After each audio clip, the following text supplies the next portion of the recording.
উপস্থিত সকল গুণী ব্যক্তিকে আমার প্রণাম জ্ঞাপন করে এবং আমার সকল শিক্ষক এবং শিক্ষিকাগণকে এবং পরম প্রেমময় ঠাকুরের পাদপদ্মে আমার প্রণাম নিবেদন করে আমার বক্তব্য আরম্ভ করছি। দক্ষিণেশ্বরে ঠাকুর শ্রী রামকৃষ্ণ। ওম স্থাপকায় চ ধর্মস্য সর্বধর্ম স্বরূপিণে অবতার বরিষ্ঠায় রামকৃষ্ণায় তে নমঃ। ওম নমঃ শ্রী ভগবতে রামকৃষ্ণায় নমো নমঃ। ওম নমঃ শ্রী ভগবতে রামকৃষ্ণায় নমো নমঃ। ওম নমঃ শ্রী ভগবতে রামকৃষ্ণায় নমো নমঃ। জয় ঠাকুর। শ্রী রামকৃষ্ণ পরমহংসদেব নামটি যেন স্বর্গের পারিজাত ফুলের মতোই পবিত্র। তার গন্ধে আমরা আজও সুবাসিত, তার দর্শনে আমরা সমৃদ্ধ, তার চেতনে বিশ্ব জগৎ জ্ঞানলব্ধ, তার সহজ নির্মল চিন্তনে আমরা সম্পৃক্ত, তার সরল বচনে আমরা আপ্লুত।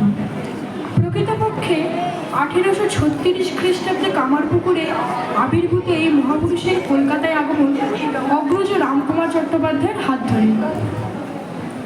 1855 খ্রিস্টাব্দের 31শে মে রানী রাসমণি দক্ষিণেশ্বরে মা কালীর এক মন্দির প্রতিষ্ঠা করলেন।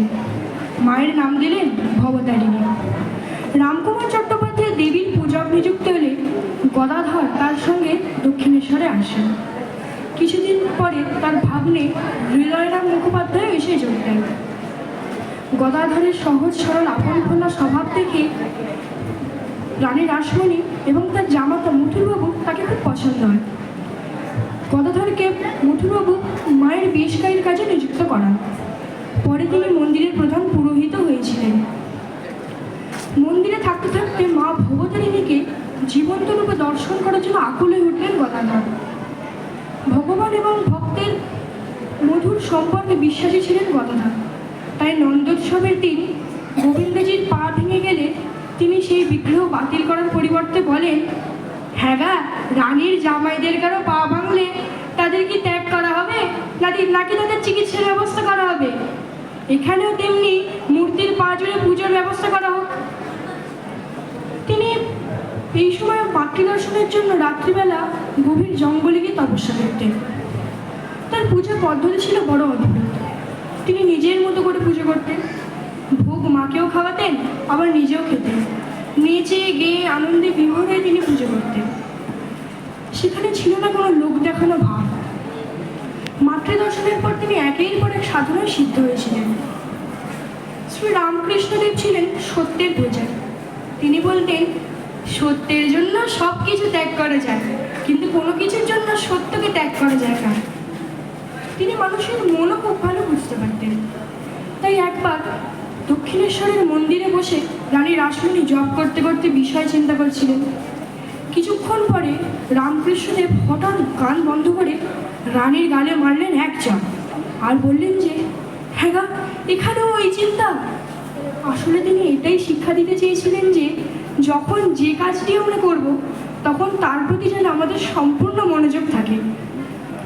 দক্ষিণেশ্বরে থাকাকালীন জয়রামবাটির সারদা দেবীর সঙ্গে তার বিবাহ হয়। তিনি তাকে অত্যন্ত সম্মান করতেন। একবার সারদা দেবীকে ষোড়শী জ্ঞানে পূজাও করেছিলেন। আসলে তার শিক্ষা ছিল প্রত্যেক নারীকে দেবী জ্ঞানে শ্রদ্ধা করার বোধকে জাগরিত করা। নারী পুরুষ ভেদে প্রত্যেক মনুষ্যই তার কাছে ছিল ভগবানের স্বরূপ। দক্ষিণেশ্বরের বুড়ো মালি শ্রী শ্রী ঠাকুরের পাদস্পর্শে ধন্য হয়েছে। রসিক ম্যাথরও তার কৃপালাভ করেছেন।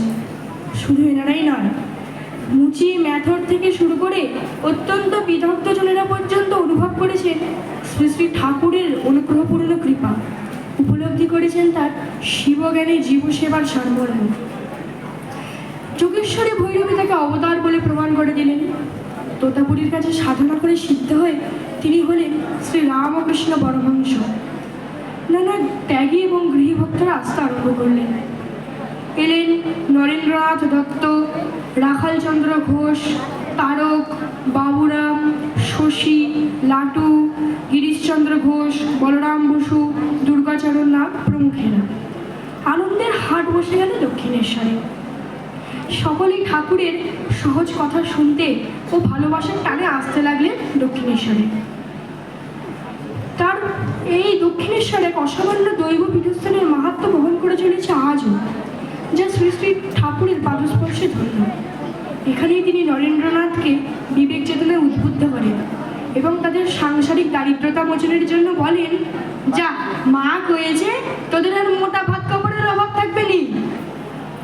একবার এই দক্ষিণেশ্বর থেকেই গিরিশচন্দ্রের নাটক নটি বিনোদিনী দেখতে গিয়ে মাতাল গিরিশকে ঠাকুর তার জীবনের 16 আনা দেন এবং গিরিশের 16 আনা তিনি গ্রহণ করেন বলে কথিত আছে, এবং যার ফলশ্রুতিরূপে নাকি শেষ বয়সে ঠাকুরের গলায় কর্কট রোগ হয়।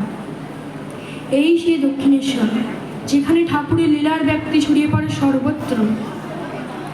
একবার তিনি দক্ষিণেশ্বরে থাকাকালীন সময় বলরাম বসুর বাড়িতে যান। সেখানে পেট ভরে লুচি মন্ডা খাবার পর পেটে আর একটুও জায়গা নেই, কিন্তু জনৈক ভক্ত তাকে একটি জিলিপি খাবার অনুরোধ জানালে তিনি অকুণ্ঠিতভাবে তা গ্রহণ করেন এবং উত্তরে এও বলেন যে, মেলায় লোকজন ভর্তি থাকলেও যখন বড়লাটের গাড়ি ঢোকে তখন ঠিকই জায়গা হয়ে যায়, আর ভরা পেটে জিলিপিও ওই বড়লাটের মতোই। এই দক্ষিণেশ্বর থেকে তিনি একবার ঈশ্বরচন্দ্র বিদ্যাসাগরের বাড়িতে তার সঙ্গে দেখা করতে যান। তার সঙ্গে দেখা করে তিনি বলেন, খাল বিল পেরিয়ে এবারে সাগরে এসে পড়লুম গো। বিদ্যাসাগর তখন বলেন, তা এলেন যখন খানিকটা নোনা জলই খেয়ে যান। ঠাকুর তার চিরাচরিত সহজ ভাষাতেই বলেন, তুমি তো আর অবিদ্যের সাগর নয় গো, তুমি যে বিদ্যের সাগর। জীবন দর্শনের বহু বড় তত্ত্ব লাভ করেছিলেন বিদ্যাসাগর সেই দিন।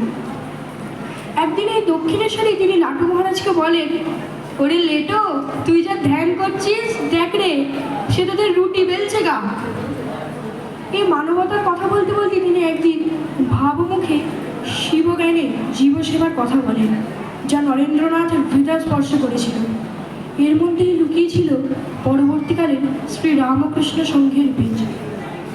তার অমৃত সুরময় পাদস্পর্শে এই দক্ষিণেশ্বরের তার স্নেহধন্য নরেন্দ্রনাথই ভবিষ্যতে হয়ে ওঠেন স্বামী বিবেকানন্দ।